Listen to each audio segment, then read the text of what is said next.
Experiencing problems with your Walgreens heating pad? Let's identify and solve the most common issues, step by step.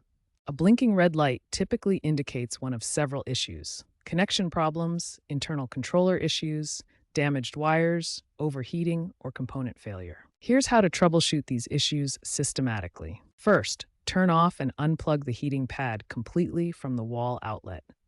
This is essential for safety before any inspection. Next, carefully inspect the cord and controller for any visible damage like frayed wires, bent prongs, or cuts in the cord. Ensure the power cord is securely plugged into the wall outlet and the controller is properly connected to the heating pad. Reset the heating pad by unplugging it for 10 to 15 minutes. This allows the internal system to reset completely. Make sure the pad is laid flat and not covered by heavy items during use. Avoid folding or bunching up the heating pad. If these troubleshooting steps don't resolve the issue, consult your user manual or contact Walgreens customer service for further assistance. When your Walgreens heating pad stops heating properly, there are several systematic steps you can take to diagnose and fix the problem. First, check your power source.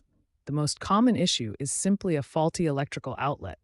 Try plugging your heating pad into a different outlet to rule out power supply problems. Next, carefully inspect the power cord and controller for any visible damage. Look for frayed wires, bent prongs, or cracks in the controller housing. Any physical damage could prevent proper heating. If no damage is visible, try resetting the heating pad. Unplug it completely for 10 to 15 minutes, then plug it back in.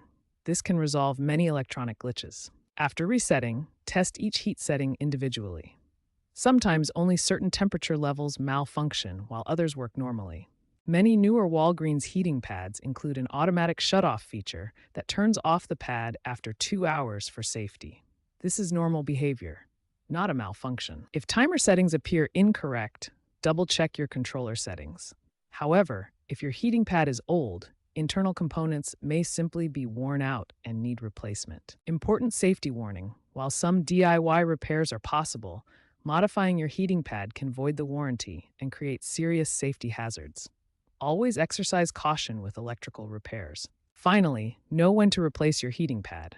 If the heating element is damaged, corroded, or if the pad is very old, replacement is the safest option. A new heating pad ensures reliable performance and safety.